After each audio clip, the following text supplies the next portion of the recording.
I want to start this video off by saying, I am not musically gifted at all.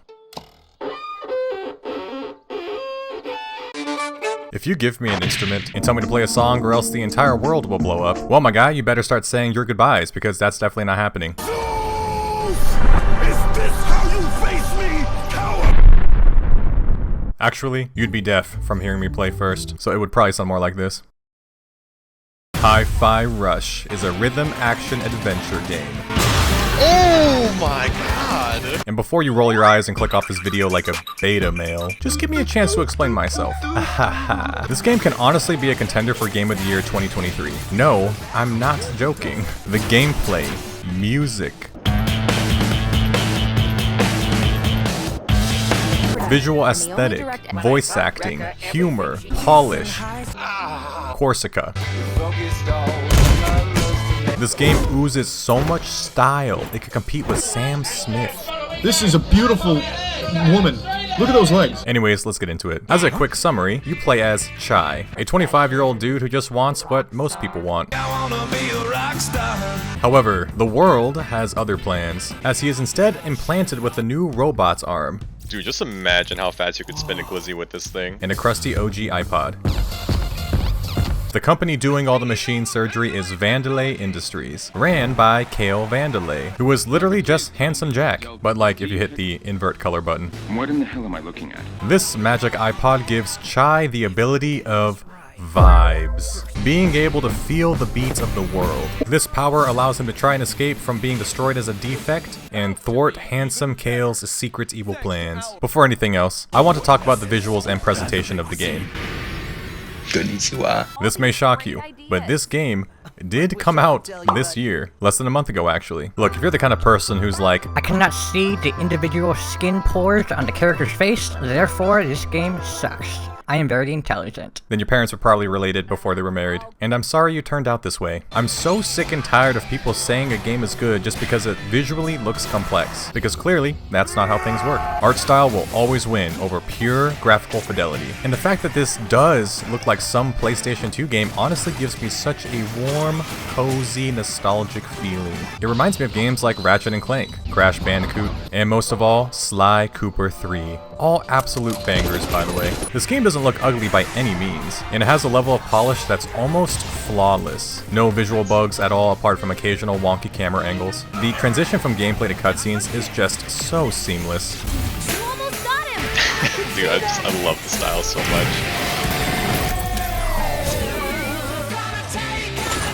Oh my god, do you hear this music, dude? I'm going to nuts. Unlike some games where there's some weird pop-in or T-poses. Yours? I'm 100%. Even the transitions from 3D to 2D animation is so goddamn satisfying. How about...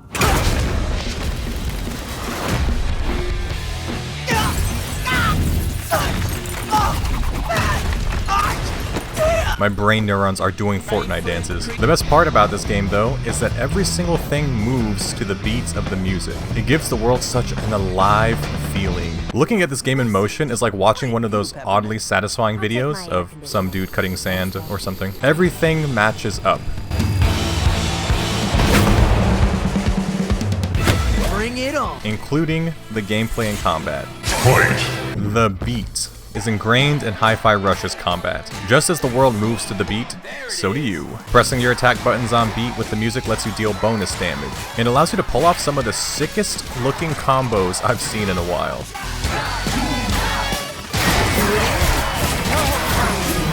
I only use that combo for the plot. Now, this is where my negative musical talent comes in. Stupid! I sucked at this game at first. Bro, the skill issue right now, dude. You guys don't even want to know how many times I failed this. And honestly, I can see how some people might legit rage quit this game, as some sections you cannot pass without perfect musical timing, such as these parry robots. Ah, crap. Alright, can I third time's a charm? Bro, just... I, however, am stubborn, and if I'm bad at a video game, I will keep playing it until I'm good. Dude, oh my, what is this? What is this enemy? Alright, okay, oh, here we go. What was that move? What the fuck? Okay, I'm so dead here. I'm so dead.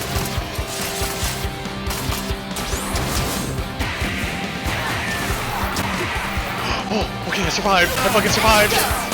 No, not again. 1, 2, 1, 2, 1, 2, 3, 1, 2, 1, 2, 1, 2, 1, 2, 3, 1, 2. Oh my god, I did it! Oh! Woo! Oh my god! Well, Kowski, you could just turn down the difficulty. Fuck that. I played on hard mode, because Mama didn't raise no bitch, okay? But she also didn't raise a psychopath either. Luckily, you have a helpful tutorial bot to help you learn stuff. Smidge. Not very catchy, but I can analyze your I mean, it's a pretty cool way to teach a game mechanic. Hey, yo! Who is so atrociously down bad? I don't think I've ever seen a robot this horny, bro. I hate how they gave this dude abs. You already know there's people out there simping for Smidge, bro. I'm people. Unlike some rhythm games, however, not staying on beat or just mashing buttons doesn't penalize you in any way, or give you a game over. It's heavily incentivized, but it's not a necessity, which is great, because trust me, there will be some moments where you just button mash, especially when things get chaotic. I feel like this is what it feels like to be the person sitting on the couch. You know the couch. The game also has plenty of visual indicators to help you out too, which is pretty sick. You know, it's oddly fitting, because Chai, the guy you play as, wants to be a rock star, but he also is completely musically inept. So as you play through the game and get better, it's like you're learning how to feel the music alongside him. When you really relax and get into the zone, connecting all these combos with the music playing in the background is just a masterpiece. There's also these support characters, who add a whole other level of depth to the game, by breaking shields, putting out fires, or just smashing things. By the end of the game, you're utilizing every single mechanic. It's like you're playing an expert Guitar Hero mission, but on your controller. I guess what I'm trying to say is that it kicks major ass. The enemies themselves are very fun to fight against, and they too attack on the beat. So if you get good enough, you can just listen to the music and know exactly when to dodge or parry. There is so much enemy variety in the game, and it does a good job at slowly rolling them out so you don't get too overwhelmed. All of these mechanics are tested to the limits in the boss fights, which have some insane variety themselves. One boss fight, you'll be fighting a classic one-on-one brawl with tons of electricity. And the next, you're doing this duet, parrying and dodging perfectly like you are playing Guitar Hero.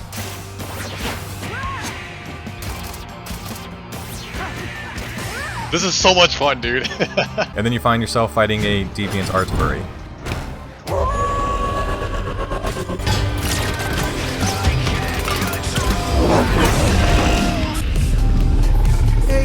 One thing I want to mention is that it's so goddamn funny that this is a more cartoony game, but instead of like beating up the bad guys to get them arrested or something, you just straight up kill them, bro. Oh, that was sweetie. Dude, did we just kill her too? Bro, she's dead. Look. That's her guts, dude. They're all just done so well. I never got bored progressing through the game because the game constantly introduced new mechanics, enemies, or bosses before things got too stale. The only area that was kind of a chore was Korsica's section, because it's just a bunch of metal and machinery. But I mean, you get to see Korsica at the end, so it gets a pass. All of the characters are very charming and likable, with some genuinely funny dialogue. Test subject unidentified. Why is the image scrambled? Something's overriding our cameras to 40p. It's unviewable. I don't think there's a single side conversation I missed. I'm telling you, that was Kale in the flesh. You don't even have flesh. You wouldn't know. Actually, Talking to the random robot inhabitants is always worth it. it's too hot. I can't do it. We aren't even programmed to feel the heat. Fix the generator. There's also Korsica. Attention, this is Korsica. Need I say more? Even though there's some cheesy dialogue, it all fits the style of the game. Unlike Forspoken, which is a game with very dark and serious themes, with lines like this. Do I sense you getting better at this, Frank? How could I not? It's that or get my ass whooped. This game is genuinely funny, alright? I loved it. The story isn't a super complex one. The best way I can describe it without spoiling is that it's essentially Plankton's Plan Z from the SpongeBob movie. I'll leave it at that. Overall, Hi-Fi Rush is just such a pure video game. It seems like more and more games are coming out lately that are just pure passion projects, and it's just been great. The old school style of picking up currency throughout the world, getting your classic upgrades and hitting collectibles, the platforming and combos. It's hard to exactly describe the feeling this game gives me, but it just hits a gamer itch I've just forgotten about. In an FPS-dominated, incomplete, microtransaction-infested gaming landscape, this game deserves every ounce of praise it's getting. The fact that this game is only $30 and on Game Pass is honestly criminal. I don't know what else to say. Go play this game right now. Do yourself a favor. Don't you go and play Overwatch or Valorant after this, okay? Because we both know you're just gonna get steamrolled by a 5-man group and you're gonna mauled, ruining your day. Give your brain the gaming it didn't know it needed. Play Hi-Fi Rush. Did I mention Korsica yet?